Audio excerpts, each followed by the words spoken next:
You guys might remember, I think it was in video number 4, there was a little bit of bleeping that happened when we were taking the this drive shaft out of the truck. I think you might remember Kevin doing that. The reason for that was he had forgotten that this was a metric truck, and he put a standard impact, expecting this to be a standard nut, and he spun them off. So what James is going to have to do is he's going to weld a couple nuts on there, and hopefully we can back those off, get them out so that ultimately the yoke can come off and you can get to the steady bearing. So that's what James is going to do next. He's going to make some sparks.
Unfortunately, if you don't have a yoke puller in your arsenal, it's going to be very difficult to pull some of these yokes off sometimes.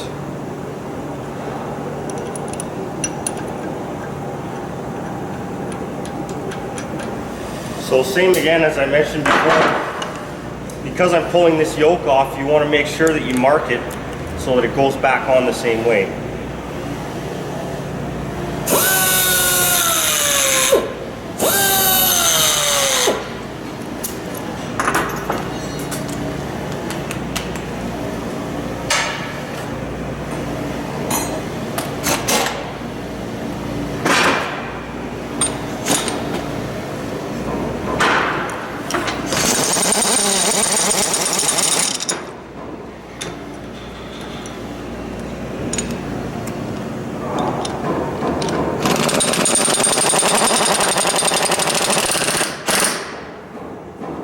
And also, by the way, obviously, in order to change this bearing, you're going to have to pull this yoke off anyways. So it's extra important that you make sure you mark the yoke before you pull it off.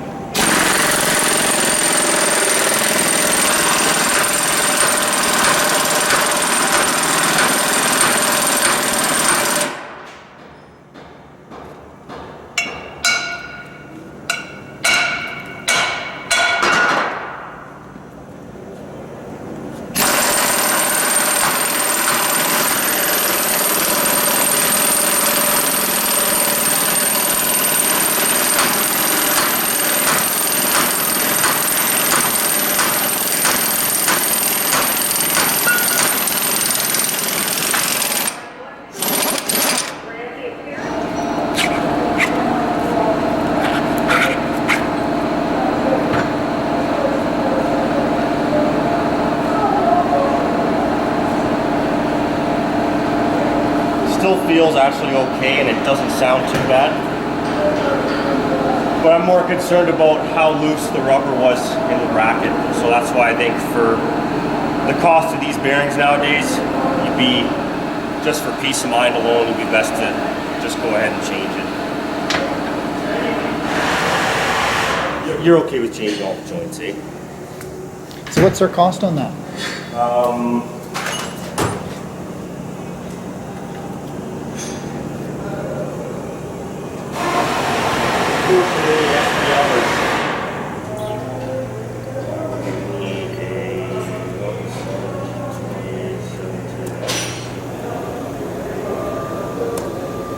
So we're going to be close to $1,000 with tax, parts, labor, and tax. As expected. $964. All good. Let's go. All right, we're gonna follow James while he goes shopping here.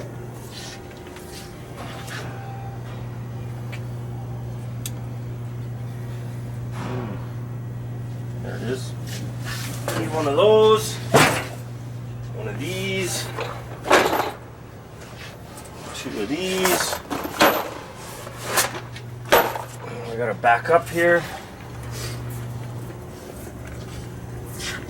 And we need one of these. Those. Steady bearing.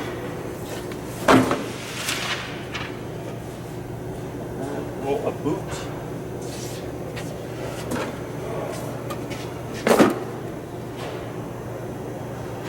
And we're good.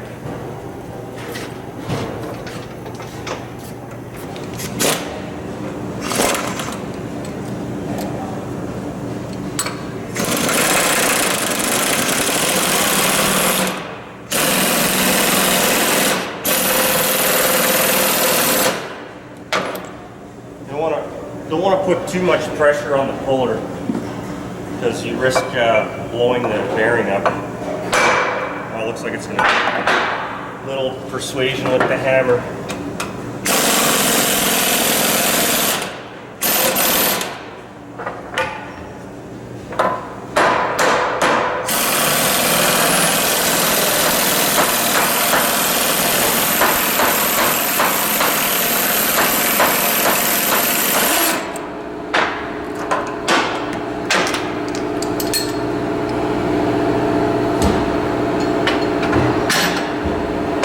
Once you get the bearing off, you just want to do a quick check of the bearing surface. Make sure there's no marks or gouges in it so that it'll support a new bearing properly.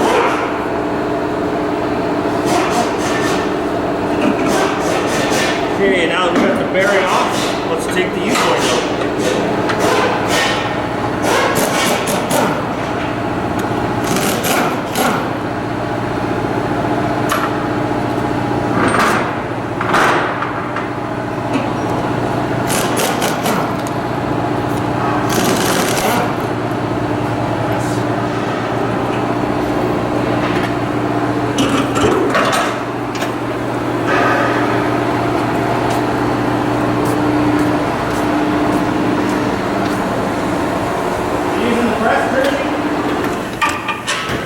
So with a lot of blood, sweat, and tears, it is possible to take these U-joints out on a bench.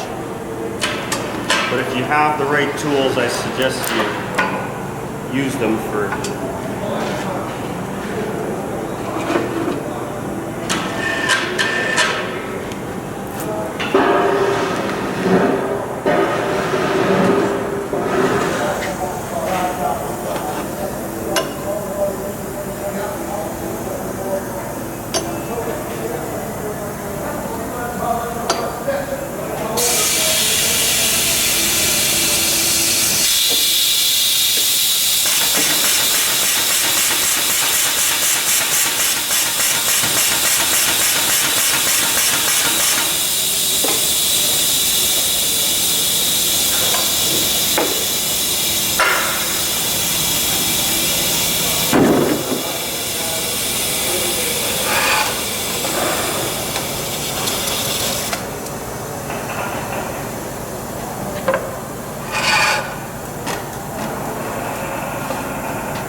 Yeah, we got the U-joint out, so we're halfway there now. Now, the next step, which is really important, is to make this yoke ready for a new U-joint. So what I like to do is, if I can, throw it in the big parts washer that was described in one of the earlier episodes. But obviously this shaft is too long to put in there, so I'm just going to hang it over the edge of the Varsol tank here. And I'm just going to get rid of all the excess grease, all the old grease, so that we can put a new U-joint into a nice clean yoke.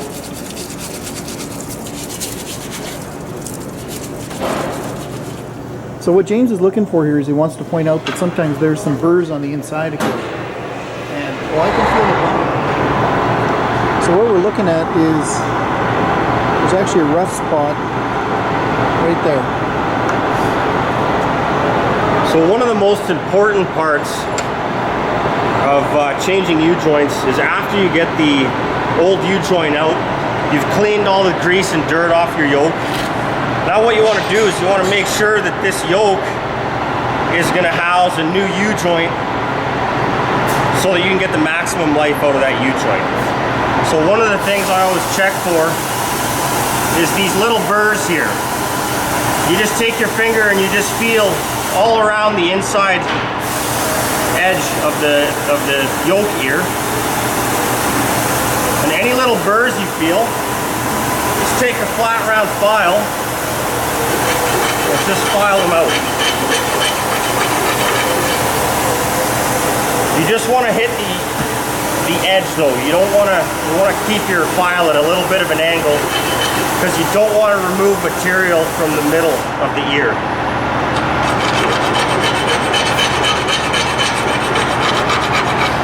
Just give it a little feel until you're happy that that burr is gone.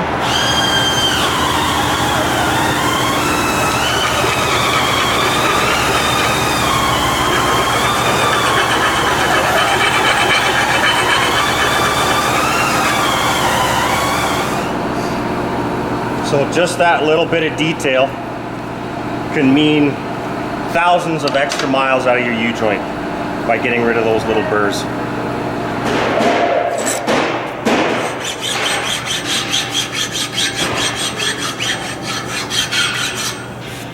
There, now it's ready for a U-joint.